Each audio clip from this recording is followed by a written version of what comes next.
إن الحمد لله نحمده ونستعينه ونستغفره ونؤمن به ونتوكل عليه ونعوذ بالله من شرور أنفسنا ومن سيئات أعمالنا من يهده الله فلا مضل له ومن يضلله فلا هادي له وأشهد أن لا إله إلا الله وحده لا شريك له وأشهد أن محمدا عبده ورسوله أما بعد فإن خير الحديث كتاب الله وخير الهدي هدي محمد صلى الله عليه وسلم وشر الأمور محدثاتها وكل محدثة بدعة وكل بدعة ضلالة وكل ضلالة في النار فأعوذ بالله من الشيطان الرجيم بسم الله الرحمن الرحيم يا أيها الذين آمنوا اتقوا الله حق تقاته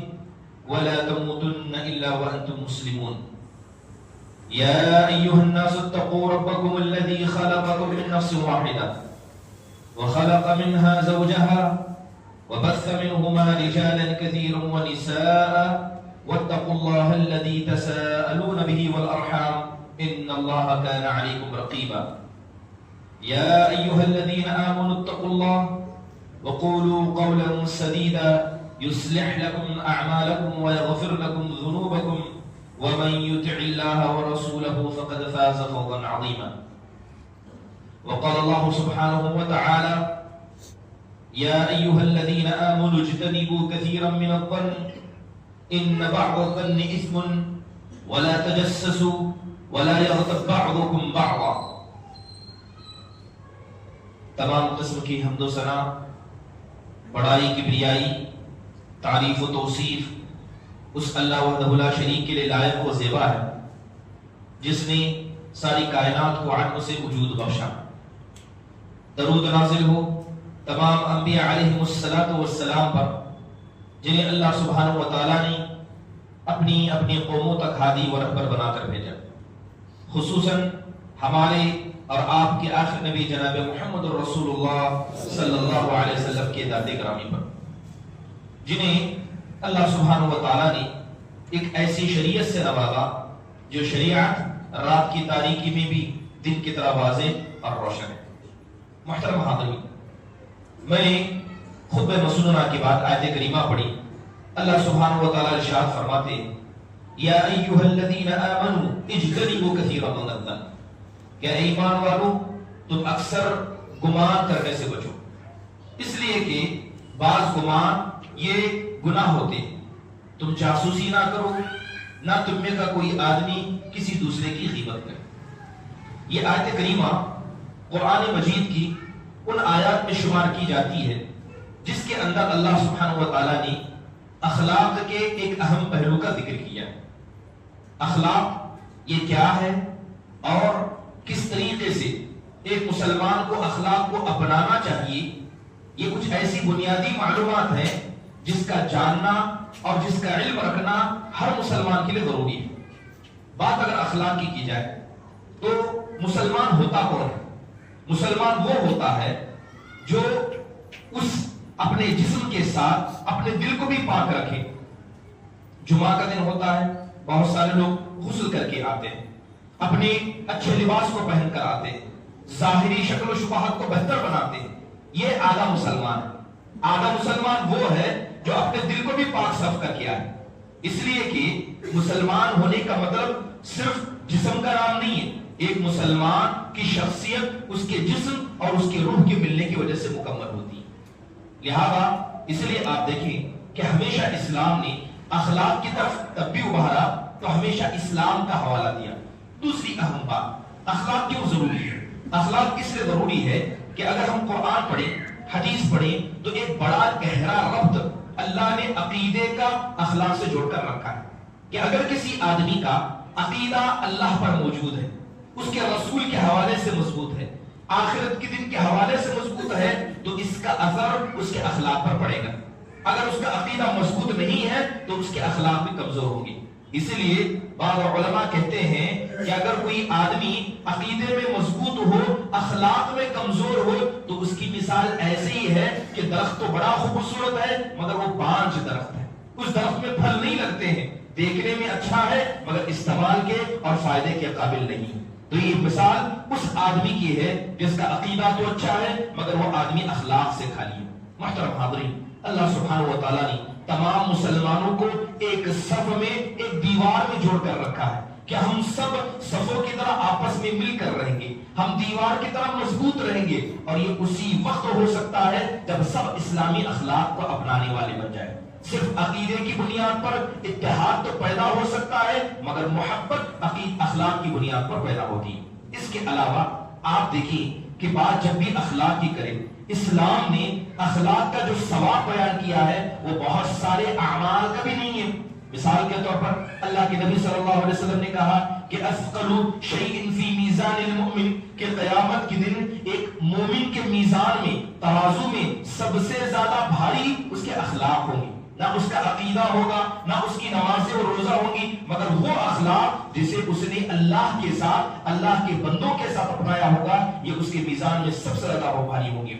بلکہ ایک صحابہ رسول صلی اللہ علیہ وسلم نے آ کر آپ سے درخواست کی، کہا اللہ کے نبی، ہم جب تک زندہ ہیں ہم آپ کو دیکھ رہے ہیں، آپ جب تک زندہ ہیں ہم آپ کو دیکھ رہے ہیں، ہمیں تو ڈر اس وقت کو یاد کر کے ہوتا ہے جب قیامت کا دن ہوگا، آپ بھی ہوں گے ہم بھی ہوں گے، مگر کہیں ایسا نہ ہو کہ اس دن اللہ تعالی ہم کو آپ سے دور کر دے، آپ کو اپنے قریب کر دے اور ہم کو اپنے رحمت سے دور کر دے۔ جس طرح دنیا میں آپ کے ساتھ ہیں، اے اللہ کی بھی جنت میں، اے اللہ کے نبی میدان محشر میں بھی آپ کے ساتھ رہنا چاہتے ہیں۔ یہ بات آپ نے سنی تو اس وقت نصیحت کرتے ہوئے کہا تھا اپنے اخلاق کو اچھا کرنا۔ قیامت کے دن میرے نزدیک بیٹھنے کے اعتبار سے، کھڑے ہونے کے اعتبار سے، فیصلے کے اعتبار سے میرا قریبی وہ ہوگا جس کے اخلاق سب سے زیادہ مضبوط ہوں گے۔ محترم حاضرین، ایک آدمی صرف اچھے اخلاق کی وجہ سے، بہتر تعامل کی وجہ سے، ویل بیہیویئر کی وجہ سے ان ثوابوں کو کما لیتا ہے جن ثوابوں کو کمانے میں انسان کی زندگیاں گھٹ جاتی ہیں۔ حدیث رسول صلی اللہ علیہ وسلم کے اندر آپ نے فرمایا کہ ایک مومن آدمی صرف اپنے اچھے اخلاق کی وجہ سے رات میں قیام اللیل کرنے والے کا، دن بھر روزہ رکھنے والے کا ثواب کما لیتا ہے، صرف اچھے اخلاق کی وجہ سے۔ محترم حاضرین، کسی بھی آدمی کا ایمان بغیر اخلاق کے مکمل ہو نہیں سکتا۔ بد زبان ہے، نمازی ہے، جھوٹا ہے، نمازی ہے، دھوکے باز ہے، نمازی ہے، یہ آدھا مسلمان ہے۔ بلکہ اس آدمی کو اپنے اسلام پر بھی غور کرنا چاہیے۔ بات اگر اخلاق کی کریں تو بڑی لمبی ہو جائے گی۔ محترم حاضرین، یہی وجہ ہے کہ آپ دیکھیں کہ اسلام نے اخلاق کو دو حصوں میں بانٹا۔ ایک وہ اخلاق جسے انسان کو اپنانا چاہیے، ایک وہ اخلاق جس سے انسان کو بچنا چاہیے۔ آج انشاءاللہ تعالی خطبے کے اندر اخلاق کے ایک ایسے حصے کے حوالے سے گفتگو کریں گے جس کا بڑا گہرا اثر معاشرے پر پڑتا ہے۔ اخلاق میں برے اخلاق کا ایک حصہ ایسا ہے، اگر کوئی آدمی اس برے اخلاق کو اپنا لیتا ہے تو یاد رکھیے وہ آدمی ہر انسان سے دشمنی کرنے والا بن جاتا ہے، ہر آدمی سے اور اس کی دل کی نفرت کو، اس کی نفرت کو دل میں رکھنے والا بن جاتا ہے۔ جو آدمی اس اخلاق کے برے حصے کو اپنائے گا وہ لوگوں کے عیب کو ٹٹولنے لگ جائے گا، لوگوں کی خامیوں پر زیادہ غور کرے گا۔ جو آدمی اس اخلاق کے برے حصے میں مبتلا ہوگا کبھی کسی پر نہ بھروسہ کرے گا نہ لوگ اس پر بھروسہ کریں گے، بلکہ یہ اخلاق کا برا حصہ اتنا برا ہے کہ شیطان کے دل میں داخل ہونے کے دروازوں میں سب سے بڑا دروازہ یہی اخلاق کا برا حصہ ہے۔ یہ اخلاق کا برا حصہ بدگمانی ہے، یہ بدگمانی ہے جس کے یہ سارے مفاسد موجود ہیں۔ اسی لیے جیسے کہ علماء نے اپنی کتابوں کے اندر بدگمانی کے حوالے سے لکھا ہے کہ جب آدمی کسی کے مسئلے میں بدگمان ہوتا ہے تو سب سے پہلے اپنی زبان کو اس کے بارے میں لمبا کرنے لگتا ہے، اس کے حق کو ادا کرنے سے پیچھے ہو جاتا ہے، اسے حقیر نگاہوں سے دیکھنے لگتا ہے، اپنے آپ کو بہتر، اس کو کمتر سمجھنے لگتا ہے۔ محترم حاضرین، اسی برے اخلاق، اسی بدگمانی کا ذکر کرتے ہوئے اللہ تعالیٰ نے کہا یا ایھا الذین آمنوا اجتنبوا کثیرا من الظن،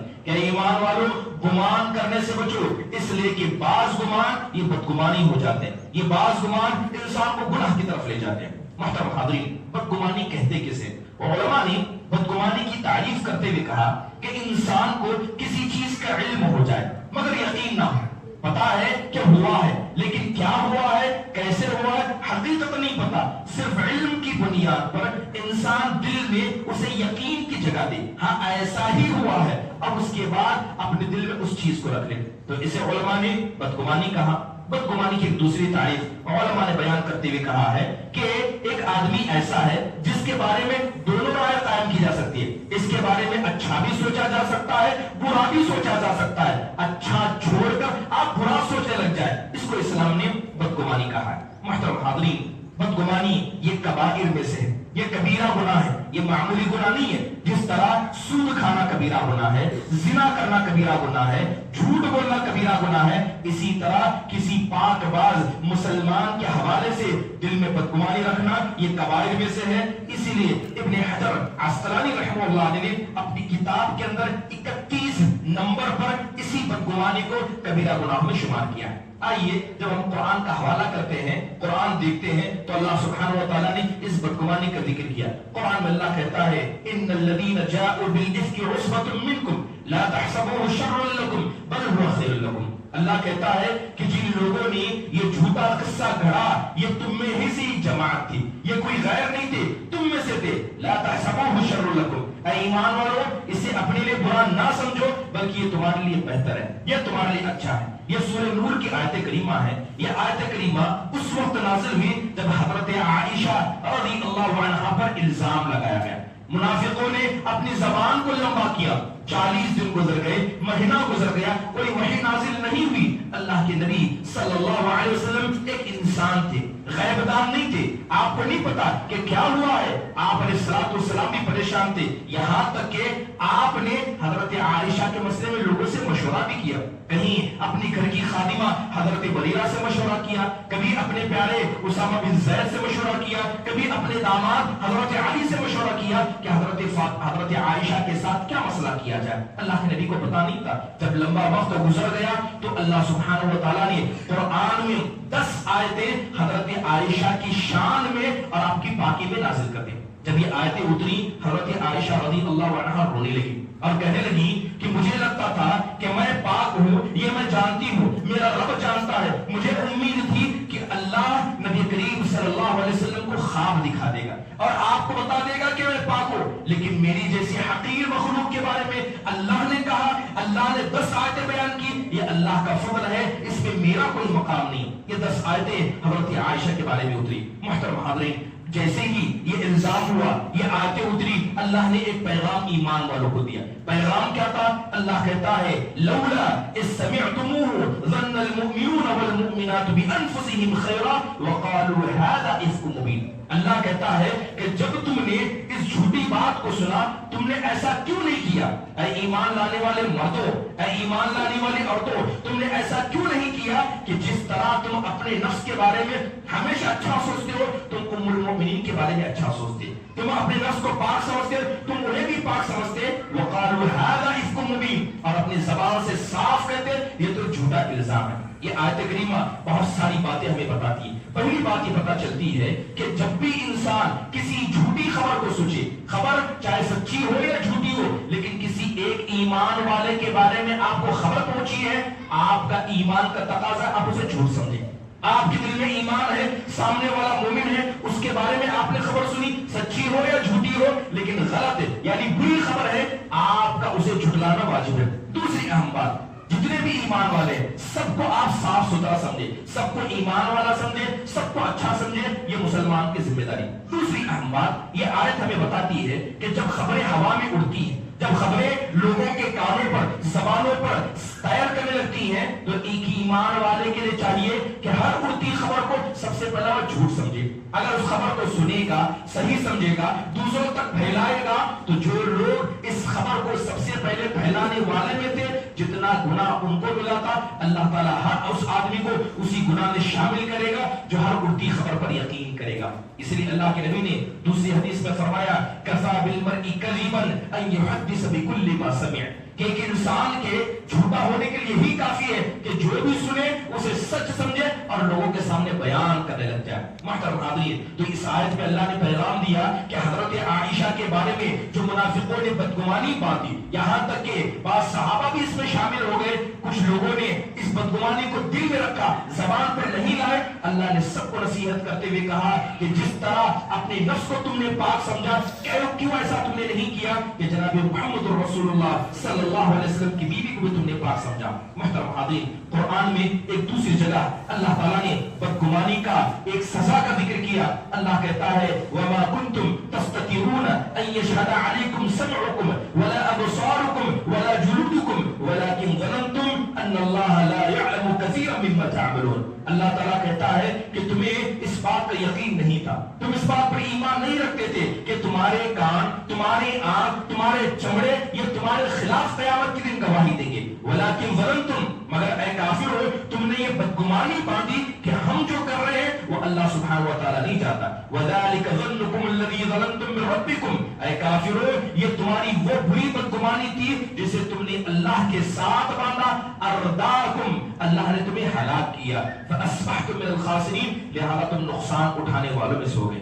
اللہ سبحانہ و تعالیٰ نے کافروں کا ذکر کیا، اور یہ بات ہمیں پتا ہونی چاہیے کہ دنیا کے اندر جو شرک پھیلا ہے اس کی بنیادی وجہ اللہ کے ساتھ بدگمانی ہے. جب ایک آدمی اللہ کے مسئلے میں بدگمان ہو جائے وہ آدمی شرک کے دروازے کو پہنچ جاتا ہے. تو اللہ تعالیٰ نے ان کافروں کا ذکر کیا جو اللہ کی ذات کو طاقتور نہیں سمجھتے تھے، کم تر سمجھتے تھے، لہذا انہوں نے اللہ کے ساتھ غیر اللہ کو شرک کیا. اللہ نے کہا کہ اسی بری بدگمانی کی وجہ سے اللہ سبحانہ و تعالیٰ نے تمہیں ہلاک و برباد کر کے رکھ دیا. محترم حاضرین، بدگمانی کتنا بڑا گناہ ہے. حدیثوں کے اندر اللہ کے نبی نے اس کا ذکر کیا.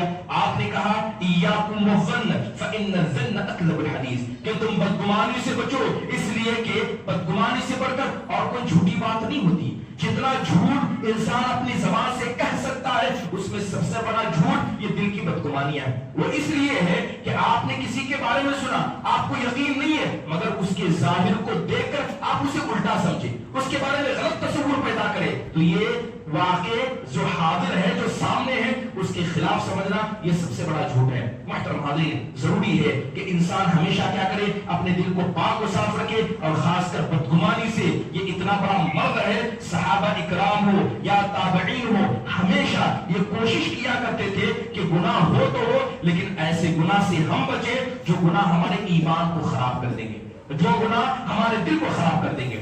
سنن الصالحین میں امام مالک دار الہجرہ رحمہ اللہ سے بڑا پیارا قصہ منقول ہے. وہ کہتے ہیں کہ ایک مرتبہ حضرت عبداللہ بن عمر رضی اللہ عنہ نے اپنا ایک گھر بیچا.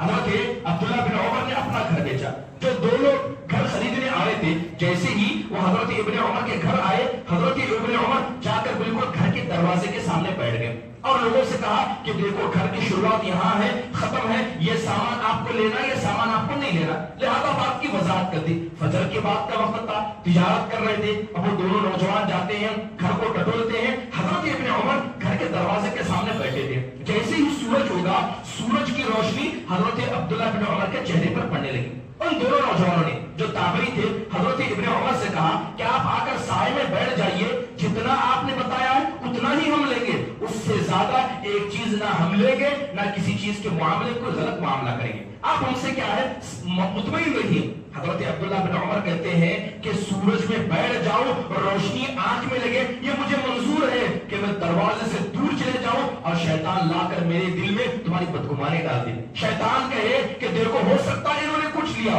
تم پاک ہو، صاف ہو، سورج کی روشنی یہ تکلیف منظور ہے، لیکن تمہارے بارے میں بدگمانی میرے دل میں شیطان ڈالے یہ مجھے منظور نہیں ہے. سبحان اللہ. اگر ایک آدمی اپنے دل کو اس قدر صاف رکھنے کی کوشش کرے کہ وہ بدگمانی کا موقع بھی نہ دے اور اپنی جو بات دل کی ہے اسے زبان پر رکھے، یقیناً انسان بہت سارے گناہوں سے، خاص کر بدگمانی جیسے گناہ سے بچ سکتا ہے. ابن سعد رحمہ اللہ کی بڑی معروف کتاب طبقات الکبریٰ، اس کے اندر بکر المزنی رحمہ اللہ کا بڑا پیارا قول نقل کیا. وہ کہتے ہیں ایاک من الکلام ان اصبت فیہ فلم تؤجر وان اخطأت غزرت. کہتے ہیں کہ ایسی بات کرنے سے ہمیشہ بچنا، اگر وہ بات صحیح بھی ہوگی تمہیں ثواب نہیں ملے گا. بکر المزنی رحمہ اللہ کیا کہتے ہیں، ایسی بات کرنے سے ہمیشہ بچنا، اگر بات صحیح بھی ہے کوئی ثواب نہیں ہے لیکن غلط ہے تو گناہ تو ضرور ہے، وہ بدگمانی ہے. وہ بدگمانی ہے. اگر کسی کے بارے میں برا سوچا, وہ برا نکل بھی گیا, کیا اس سے ہم کو کوئی ثواب ملنے والا ہے؟ لیکن اگر وہ غلط ہوا تو گناہ تو ضرور ہے. رحمہ اللہ تعالیٰ ایسی شخصیتوں پر رحم فرمائے. روضۃ العقلاء کے اندر ابو حاتم بن حبان رحمہ اللہ سے ایک پیارا قول منقول ہے. وہ کہتے ہیں العاقل يحسن الظن باخوانه وينفرد بغمومه واحزانه كما ان الجاهل يسيء الظن باخوانه ولا يفكر في جناياته واشجانه. ابو حاتم بن حبان رحمہ اللہ کہتے ہیں کہ عقل مند انسان, یہ پاک باز اور عقل مند مومن کی پہچان ہے کہ وہ ہمیشہ سارے ایمان والوں کے مسئلے میں پاک و صافی کا خیال کرتا ہے, یعنی سب کو اچھا سمجھتا ہے, اور اس کے جو دل میں غم ہے وہ اپنے غموں پر ترکیز کرتا ہے. سب کو اچھا سمجھتا ہے, اپنے غم کو دل میں رکھتا ہے. لیکن جو جاہل ہوتا ہے وہ سب کے بارے میں بدگمان ہو جاتا ہے اور اپنے غم کے ساتھ سارے انسانیت کے غموں کو دل میں ڈھانپ لیتا ہے. یقیناً یہ عقل مند اور جاہل کی پہچان ہے. محترم حاضرین, احیاء علوم الدین کے اندر امام غزالی رحمہ اللہ کا ایک قول منقول ہوا. وہ کہتے ہیں سوء الظن غیبت القلب. جس طرح زبان کی غیبت ہوتی ہے, امام غزالی رحمہ اللہ فرماتے ہیں کہ دل کی غیبت یہ بدگمانی ہے. عمدۃ القاری کے اندر امام خطابی کا قول منقول ہوا. وہ کہتے ہیں الظن منشأ اکثر الکذب. کہتے ہیں کہ جتنا بھی جھوٹ انسان بولتا ہے, جھوٹ کی ایک بڑی وجہ ہمیشہ بدگمانی ہوا کرتی ہے. محترم حاضرین, انسان کو ہمیشہ اپنے دل کو پاک و صاف رکھنا چاہیے. اب سوال یہ ہے کہ بدگمانی سب سے زیادہ کس کے مسئلے میں حرام ہے؟ سب سے زیادہ اگر بدگمانی کسی ذات کے مسئلے میں حرام ہے وہ اللہ سبحانہ و تعالیٰ کی ذات ہے, کہ انسان کبھی اللہ کے ساتھ بدگمان نہ ہو. محترم حاضرین, یہ بات یاد رکھیے کہ جو آدمی اللہ کے مسئلے میں بدگمان ہو جائے, اللہ تبارک و تعالیٰ کے مسئلے میں اپنی زبان کو لمبا کرے, ایسے لوگوں کو اللہ نے منافق شمار کیا. اللہ تعالیٰ نے ایسے لوگوں کو ایمان سے خارج کیا. قرآن میں اللہ تعالیٰ کہتا ہے وَيُعَذِّبَ الْمُنَافِقِينَ وَالْمُنَافِقَاتِ وَالْمُشْرِكِينَ وَالْمُشْرِكَاتِ الظَّانِّينَ بِاللَّهِ ظَنَّ السُّوءِ. اللہ کہتا ہے کہ اللہ تعالیٰ ایسے منافق مردوں کو, ایسے منافق خواتین کو, مشرک مرد اور مشرک عورتوں کو ضرور عذاب دے گا جو اللہ کے مسئلے میں بدگمان ہیں, جو اللہ کی ذات کو کمتر سمجھتے ہیں. محترم حاضرین, دور حاضر کے اندر بھی کتنے ایسے ایمان والے ہیں جو اپنے آپ کو نمازی کہتے ہیں, متقی پرہیزگار ہونے کا دعویٰ کرتے ہیں, سلفی ہونے کا دعویٰ کرتے ہیں, نمازوں کی پابندی کرنے کا دعویٰ کرتے ہیں, مگر اللہ تعالیٰ کے مسئلے میں بے شمار بدگمان ہے. کسی کے گھر میں انتقال ہو جائے تو گھر کی خواتین ہو یا مرد یہ کہتے ہیں کہ اللہ کو ہماری ہی اولاد نظر آئی تھی. کسی کے مال کی جان میں نقصان ہو گیا, انسان کہتا ہے اتنی بھیڑ میں اللہ کو ہم ہی نظر آتے ہیں, اللہ ہماری دعاؤں کو نہیں سنتا, اللہ تعالیٰ ہم پر نظر کرم نہیں کرتا.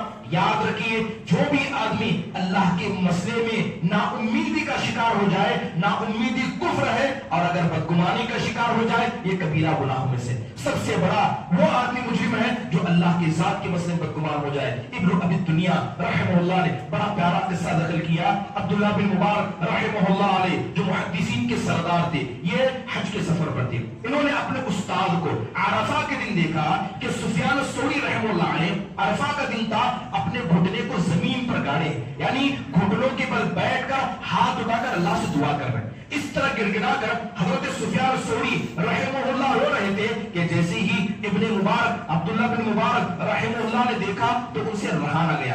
اپنے استاد کی یہ حالت دیکھ کر, اللہ سے مانگنے کی حالت دیکھ کر یہ بھی دیکھ کر رونے لگے. لہذا جیسے ہی سفیان الثوری رحمہ اللہ نے پیچھے سے کسی کے رونے کی آواز سنی تو اپنی دعا کو ختم کیا اور پلٹ کر دیکھا تو وہ شاگرد تھے, ابن مبارک تھے. کہا کہ ما شأنک, کہا کہ تمہارا مسئلہ کیا ہے, تم کیوں رو رہے ہو؟ تو اس وقت کہتے ہیں کہ من اسوا هذا الجمع حالا, کہتے ہیں ابن مبارک رحمہ اللہ کہتے ہیں اے استاد یہ تو بتائیے کہ یہاں اتنے لوگ اکٹھا ہیں, ان میں سب سے برا کون ہے, ان میں سب سے برا کون ہے؟ تب کہتے ہیں الذی یظن ان اللہ لا یغفر له, کہتے ہیں کہ آج کے دن اس ساری زمین میں سب سے برا آدمی وہ ہے جو عرفہ کے دن آنے کے بعد بھی یہ گمان کرے کہ اللہ مجھے معاف نہیں کرے گا. یہ گمان کرے, یہ عرفہ کا دن ہے, حج کا دن ہے, اپنے دل کے غبار کو نکال کر اللہ کے سامنے رکھنے کا دن ہے, یہاں آ کر بھی وہ اللہ کے مسئلے میں بدگمان ہو اور کہے کہ اللہ مجھے معاف نہیں کرے گا.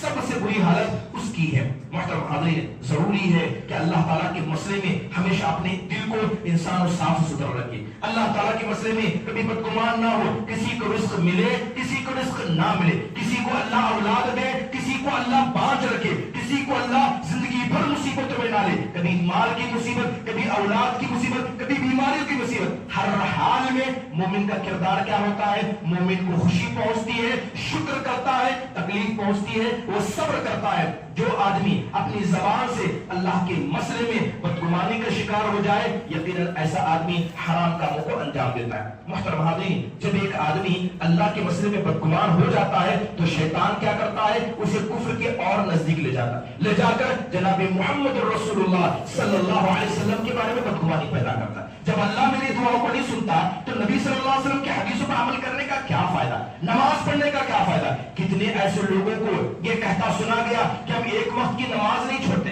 کیا کہتے ہیں؟ کہ ہم ایک وقت کی نماز نہیں چھوڑتے، حلال و حرام کی تمیز کرتے ہیں، پھر بھی ہمارے گھر میں بیماریاں کیوں؟ ہم کو پریشانیاں کیوں؟ محترم حاضرین، آپ جتنی نیکی کا اظہار کر رہے ہیں، اس روئے زمین میں اگر سب سے زیادہ کوئی نیک تھے جن کے بارے میں خود اللہ نے گواہی دی، وہ انبیاء کے ساتھ تھی۔ اور انبیاء کو اللہ نے جتنا آزمایا، اس ساری کائنات میں اللہ نے کسی کو نہیں آزمایا۔ جناب محمد رسول اللہ صلی اللہ علیہ وسلم کتنی آزمائی نہیں گئے، گھر کے مسئلے میں آزمائے گئے۔ آپ علیہ السلام کو اللہ نے 4 بیٹیاں 3 بیٹے تھے، تینوں بیٹوں کو آپ نے اپنے ہاتھ سے دفنایا۔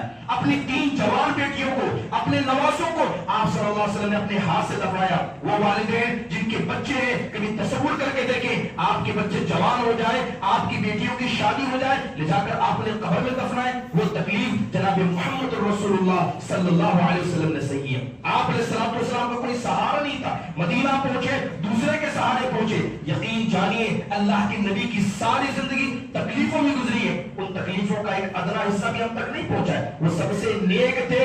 یاد رکھیے اللہ انہیں کو آزماتا ہے جو اللہ تعالیٰ کے قریب ہوتے ہیں۔ یہاں تک کہ اللہ کے نبی نے کہا کہ اگر ایک مومن راستے میں چل رہا ہو، اس کے پیر میں کانٹا بھی چبھ جائے، اللہ اس پر بھی اسے ثواب دیتا ہے۔ وہ بیماریاں، وہ اولاد کی پریشانی جو آپ کو ہو رہی ہے، اللہ کی ذات سے خیر کی امید رکھیے، اللہ ضرور کیا ہے بہتر سے بہتر آپ کو ثواب دے گا۔ تو بہت سارے لوگ جناب محمد رسول اللہ صلی اللہ علیہ وسلم کی شخصیت میں بھی بدگمانی کا شکار ہو جاتے ہیں، آپ کی شریعت کے مسئلے میں۔ لہذا جب ایک آدمی شیطان کو راستہ دیتا ہے بدگمانی کا، سب سے پہلے شیطان کیا کرتا ہے؟ ایک مسلمان کے بارے میں بدگمانی پیدا کر دیتا ہے۔ جب آدمی ایک مسلمان کے بارے میں بدگمانی کو قبول کرتا ہے، پھر ایک ایمان والے کے بارے میں بدگمانی پیدا کر دیتا ہے۔ جب اسے بھی قبول کرتا ہے تو اللہ کے رسول تک پہنچتا ہے، اور اس کے بعد وہ اللہ کی ذات تک پہنچ جاتا ہے۔ سب سے پہلے اپنے دل کو کیا ہے؟ ایمان والوں کے مسئلے میں بدگمانی سے پاک کیجیے۔ جہاں تک بات جناب محمد رسول اللہ صلی اللہ علیہ وسلم کی شخصیت کی جائے، یاد رکھیے صحابہ جیسی شخصیت بھی، صحابہ جیسے نیک لوگ بھی اس بدگمانی سے بچنے کی کوشش کرتے تھے۔ بڑا مشہور قصہ ہے، آپ نے بارہا سنا ہوگا۔ اللہ کے نبی علیہ السلام رات کا وقت تھا، مسجد میں تھے، رمضان کا مہینہ ہے، اعتکاف کے دن چل رہے ہیں، اللہ کے نبی صلی اللہ علیہ وسلم مسجد میں موجود ہے۔ 2 صحابہ اکرام مسجد نبوی کے سامنے سے گزر رہے ہیں، رات کا وقت ہے، آپ مسجد سے باہر نکلتے ہیں اور آپ کے ساتھ ایک خاتون تھی، ایک عورت آپ کے ساتھ تھی۔ لہذا اللہ کے نبی مسجد سے باہر نکل رہے ہیں، ایک عورت آپ کے ساتھ ہے، آپ ان کو کیا ہے مسجد کے دروازے تک الوداع کرنے کے لیے پہنچے۔ جیسے ہی 2 صحابہ کرام نے اللہ کے نبی کو مسجد کے دروازے میں رات میں ایک عورت کے ساتھ دیکھا، ان لوگوں نے آپ کو دیکھا، سلام کیا، نگاہوں کو نیچے رکھا اور اپنے قدموں کو تیز کر لیا، قدموں کو تیز کر کے نکل گئے۔ اللہ کے نبی صلی اللہ علیہ وسلم سمجھ گئے، آپ نے ان دونوں سے کہا اعلیٰ رسلکما، آپ نے کہا کہ آرام سے، اتنی جلد بازی کس بات کی؟ وہاں سے تو بڑے آرام سے آ رہے تھے، یہاں دیکھا اپنے قدموں کو تیز کر لیا۔ آپ نے کہا کہ یہ عورت جو میرے ساتھ ہے یہ کوئی غیر نہیں، یہ میری بیوی صفیہ ہے، یہ میری بیوی صفیہ بنت حیی بن اخطب رضی اللہ عنہا ہے۔ جیسے ان دونوں صحابہ نے اللہ کے نبی کی اس بات کو سنا، رک گئے، کہنے لگے سبحان اللہ یا رسول اللہ، اے اللہ کے نبی، اللہ کی ذات بڑی پاک ہے کہ اللہ تعالیٰ کسی ایسے رسول کو بھی اپنے لیے چنے جو ایسا کام کر سکے، اللہ کی ذات بڑی پاک ہے۔ تب اللہ کے نبی صلی اللہ علیہ وسلم نے کہا کہ جب تم دونوں یہاں سے جا رہے تھے اپنے قدموں کو تیز کر لیا، مجھے ڈر ہوا کہ کہیں شیطان ہمارے بارے میں تمہارے دل میں بدگمانی نہ ڈال دے، کہیں شیطان تمہارے دل میں بدگمانی نہ ڈالے، اس لیے کہ جس طرح تمہاری رگوں میں خون دوڑتا ہے اسی طرح تمہارے رگوں میں شیطان کا وسوسہ بھی دوڑتا ہے۔ محترم حاضرین، ایک آدمی جناب محمد رسول اللہ صلی اللہ علیہ وسلم کے مسئلے میں بھی بدگمان ہو سکتا ہے۔ اس حدیث کے اندر بہت ساری باتیں ہم کو سمجھ میں آتی۔ پہلی بات یہ سمجھ میں آتی ہے کہ ہمیشہ انسان اپنے کردار کو صاف رکھے، اپنی شخصیت کو صاف رکھے، نہ آپ بدگمان کسی کے بارے میں ہوئیے، نہ اپنے آپ کو بدگمانی کے قابل بنائیے۔ محترم حاضرین، ایک بدگمانی جو حرام ہے، اس کے علاوہ کسی پاک باز مومن کے ساتھ بدگمان ہو، اسے بھی اللہ اس کے رسول صلی اللہ علیہ وسلم پسند نہیں کرتے ہیں۔ چلیے، ایک اگر کوئی آدمی بدگمانی سے بچنا چاہتا ہے تو کیا کرے؟ سب سے پہلے اگر آپ خود چاہتے ہیں کہ آپ کے بارے میں کوئی بدگمان نہ ہو تو اس کے لیے اسلام نے کچھ ترکیبیں بتائی۔ آپ چاہتے ہیں کہ آپ کے بارے میں کوئی بدگمان نہ ہو، سب سے پہلی بات یہ ہے کہ ہر آدمی کو اپنے دل کو پاک و صاف رکھنے کی کوشش کرنی چاہیے۔ جب آپ کا دل دوسروں کے بارے میں پاک و صاف ہوگا، اگر آپ بدگمانی نہیں کریں گے، اللہ سے امید کر سکتے ہیں کہ اللہ تعالیٰ کسی کو موقع نہیں دے گا کہ لوگ آپ کے بارے میں بدگمانی کریں۔ یہ سب سے بڑی پیاری بات ہے، جیسے کہ حضرت یوسف علیہ السلام کا قصہ ہمیں بتاتا ہے کہ بھائیوں نے لے جا کر کیا کیا؟ حضرت یوسف علیہ السلام کو کنویں میں پھینک دیا۔ یہ بھائیوں کی غلطی تھی، سب انہوں نے آنکھوں سے دیکھا، لیکن وہی بھائی جب مانگنے کے لیے دروازے پر آئے، اس وقت حضرت یوسف کے پاس کیا نہیں تھا؟ سب کچھ تھا، فوج تھی، ہتھیار تھا، طاقت تھی، ہر چیز کر سکتے تھے، مگر اس وقت ایک عقل مند اور ایک جاہل کے درمیان کا فیصلہ دیکھ سکتے ہیں۔ بھائیوں کے دل میں شیطان نے آ کر وسوسہ ڈالا کہ اس سے تمہارے ابا زیادہ محبت کرتے ہیں۔ صرف محبت کی بنیاد پر انہوں نے کیا؟ حضرت یوسف کو قتل کرنے کا ارادہ کیا۔ شیطان حضرت یوسف کے پاس گیا، مگر حضرت یوسف ایک عقل مند انسان تھے، وقت کے نبی تھے۔ انہوں نے کہا کہ یہی وہ شیطان ہے جس نے میرے بھائیوں کو اچکایا تھا، جس نے میرے بھائیوں سے یہ کام کرایا، اب شیطان مجھ سے کامیاب نہیں ہو سکتا۔ لہذا بھائیوں کو دیکھا، کہا لا تثریب علیکم اليوم، کہا تمہاری کوئی سرزنش نہیں ہے، میں اللہ سے تمہاری گناہوں کی معافی مانگوں گا۔ غلطی کی، قتل کا ارادہ کیا، اس کے بعد بھی اگر انسان کا دل صاف ہو تو انسان بدگمانی کو تک کو نہ قبول کرے۔ جناب محمد رسول اللہ صلی اللہ علیہ وسلم احد کے موقع پر دیکھیں، آپ علیہ السلام کی پیشانی پھٹ گئی، آپ کے گال پھٹ گئے، آپ کے دانت شہید ہو گئے۔ ایسی حالت میں بھی آپ علیہ السلام نے کیا کہا تھا؟ رب اغفر لی قومی فانہم لا یعلمون۔ خون چہرے سے بہ رہا ہے، حضرت فاطمہ پہنچ رہی ہے اور آپ کہتے ہیں اے اللہ میری قوم کے لوگوں کو تو معاف کرنا، یہ تجھے نہیں جانتے، یہ تیری ذات کو نہیں جانتے، بطور نبی یہ مجھے نہیں جانتے۔ آپ علیہ السلام نے کسی کام کو انجام دیا۔ محترم حاضرین، دوسرا اہم کام، اگر آپ چاہتے ہیں کہ آپ کے بارے میں لوگ بدگمان نہ ہو تو آپ کسی کو موقع بھی نہ دیں، آپ بدگمانی کا موقع نہ دیں۔ جب انسان آگے بڑھ کر بدگمانی کا موقع دیتا ہے تو اس کی وجہ سے انسان بدگمان ہوتا ہے۔ ابھی میں نے جو حدیث رسول آپ کے سامنے بتائی، دو صحابہ نے رات میں ایک عورت کے ساتھ آپ کو دیکھا، بدگمان آپ کے بارے میں صحابہ ہو سکتے ہیں، آپ نے آگے بڑھ کر کہا کہ یہ میری بیوی ہے، یہ کوئی خیر نہیں، انہوں نے کچھ کہا بھی نہیں، لیکن اللہ کے نبی نے خود سمجھا۔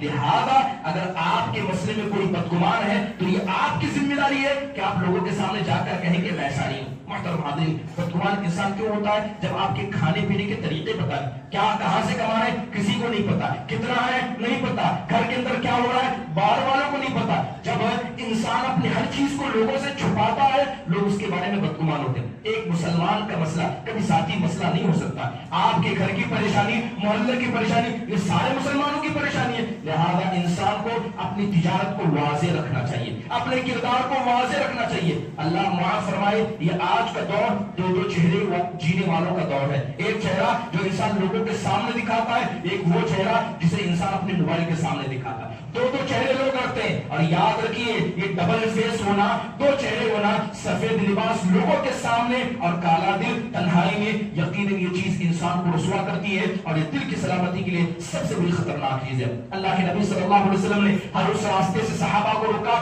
جہاں پر لوگ بدگمان ہو سکتے تھے۔ آپ علیہ السلام نے کہا کہ جب تین لوگ اکٹھا ہو تو دو الگ جا کر گفتگو نہ کریں۔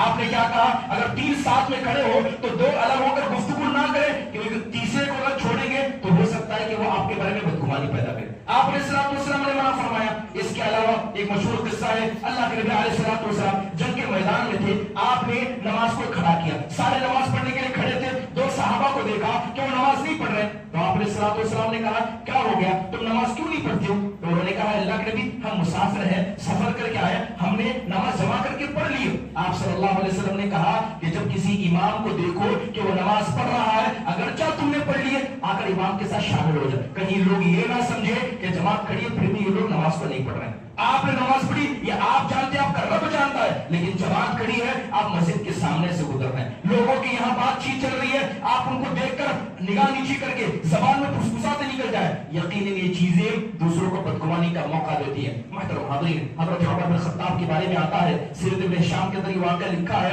ایک مرتبہ حضرت عمر بن خطاب مارکیٹ کی زیارت کر رہے تھے، اور حضرت عمر بن خطاب اکثر کیا ہے بازاروں میں جایا کرتی اور ہمیشہ ہاتھ میں کوڑا ہوتا۔ جیسے ہی دیکھا کہ بازار کے دروازے پر دیکھا تو ایک مرد ایک عورت کو گفتگو کرتے دیکھا، ایک مرد ایک عورت کو بازار میں گفتگو کرتے دیکھا، فوراً کوڑا اٹھایا، قریب تھا کہ اس مرد کو مار دے۔ اس مرد نے کہا، اے عمر بن خطاب، یہ کوئی غیر نہیں میری بیوی ہے۔ کیا کہنے لگے؟ یہ کوئی غیر نہیں میری بیوی ہے۔ تو حضرت عمر بن خطاب گھوڑے سے نیچے اترے، کہنے لگے، اے بدبخت انسان، جب یہ تیری بیوی ہے تو مارکیٹ میں کھڑے ہو کر گفتگو کرنے کی ضرورت کیا ہے؟ کہیں ایسا نہ ہو کہ تم کو گفتگو کرتا دیکھ کر لوگ کہیں کسی غیر عورت سے گفتگو کر رہا ہے، تم لوگوں کو موقع فراہم کرو۔ تو اس نے کہا کہ ہم شہر میں نئے نئے آئے ہیں، ہم مشورہ کر رہے تھے کہ ہم کو کہاں اترنا چاہیے۔ حضرت عمر کے زمانے میں اگر شوہر بیوی بھی مارکیٹ میں کھڑے ہو کر گفتگو کرتے، اسے بدگمانی کی وجہ سمجھ کر منع کیا جاتا۔ آپ کی بیوی ہے، گھر کے اندر معاملات طے کیجیے، بازار میں جائے شائستگی کا خیال کرے۔ بسا اوقات وہ عورت جو برقعے میں نہیں جانتا کون ہے، لہذا بدگمانی کی وجہ بن سکتی ہے۔ اس لیے اللہ کے نبی صلی اللہ علیہ وسلم کے زمانے میں دلوں کو پاک اور صاف رکھنے اور اپنے کردار کو پاک اور صاف رکھنے پر اتنا ابھارا جاتا تھا۔ محترم حاضرین، انسان کیا کرے؟ ہمیشہ بھائی چارگی کو بڑھائے۔ جب آپ سب کے ساتھ ہنس مل کر بیٹھیں گے، سب کے ساتھ پیار بھرے اور محبتانہ تعامل کریں گے تو شیطان آپ کے دل میں داخل نہیں ہو سکتا۔ اللہ کے نبی نے بڑا پیارا علاج محبت کا یہ بتایا کہ جب بھی کسی کو دیکھو تو مسکرا دو، چہرے پر مسکرانا۔ یہ سنت چھوٹی ہے لیکن یاد رکھیے، جب آپ سامنے والے کو دیکھ کر مسکرائیں گے، اس کے سلام کا جواب ہنس کر دیں گے، شیطان اس کے دل میں آپ کے بارے میں بدگمانی نہیں ڈال سکتا، بدگمانی نہیں ڈال سکتا۔ آپ دیکھیں گے آنکھیں پھیر لیں گے، آپ دیکھیں گے چہرے پر اداسی ہوگی، سلام کر کے نکل جائیں گے، شیطان دل میں لا کر ڈالے گا اس نے آپ سے اچھے سے ملاقات نہیں کی، ہو سکتا آپ سے محبت نہیں کرتا، آپ نے رات میں گناہ کیا، ہو سکتا ہے اس کو بتاؤ، شیطان فوراً بدگمانی میں مبتلا کر سکتا ہے۔ محترم حاضرین، اس کے علاوہ اگر بدگمانی سے کوئی مبتلا ہے، اگر کوئی آدمی بدگمانی میں مبتلا ہے اور اپنے آپ کو بدگمانی سے بچانا چاہتا ہے، اس کی بھی ترکیب اسلام کے اندر بیان کی گئی۔ سب سے پہلے انسان جو بدگمانی سے بچنا چاہتا ہے وہ اس بات کو جان لے کہ بدگمانی حرام ہے، یہ حرام کام کو صبح و شام انجام دے رہا ہے۔ جب گناہ کی خطرناکی اسے پتا چلے گی، اللہ کا خوف اس کے دل میں ہوگا، وہ گناہ کو ضرور چھوڑے گا۔ تو آپ اپنے دل میں اس بات کو پیدا کریں اور دل میں بار بار کہیں کہ بدگمانی حرام ہے، کسی کے بارے میں برا سوچنا حرام ہے۔ اور جب آدمی گناہ کو جو حرام ہے اس کی خطرناکی کو سمجھے گا تو یقیناً اس گناہ سے بچنے کی کوشش کرے گا۔ اللہ کے نبی علیہ الصلوۃ والسلام گناہوں سے کتنا ڈرا کرتے، اللہ کے نبی اپنے گھر میں داخل ہوتے، آپ کہتے ہیں کہ میں گھر میں داخل ہوتا ہوں تو بستر پر ایک کھجور کو پڑا دیتا ہوں۔ اللہ کے نبی کہتے ہیں کہ میں اپنے گھر میں داخل ہوتا ہوں، اپنے بستر پر ایک کھجور کو پڑا دیتا ہوں، اس کو اٹھا کر میں کھانے کے لیے کوشش کرتا ہوں۔ اللہ کے نبی کہتے ہیں میرے دل میں گمان آتا ہے کہیں صدقے کا نہ ہو، صدقہ آپ پر حرام تھا، صرف صدقے کے ڈر سے آپ اس کھجور کو چھوڑ دیا کرتے، کیونکہ جب انسان کے دل میں گناہ کا ڈر اتنا ہوگا ہر چیز سے بچے گا۔ لہذا ایسا ہی اس بدگمانی کے گناہ کا ڈر اپنے دل میں آپ پیدا کریں، امید ہے کہ اللہ تعالیٰ آپ کو بدگمانی سے بچا لے گا۔ دوسری اہم بات بدگمانی سے بچنے کا ایک بہتر طریقہ یہ ہے کہ جب بھی کسی انسان کی کوئی بات سنیں ہمیشہ اس میں خیر کا پہلو غالب رکھیں۔ کسی نے کہہ دیا، کچھ بھی کہا ہو، اگر چاہے اس کے الفاظ برے ہی کیوں نہ ہو، آپ اس کے بارے میں اچھا سوچیں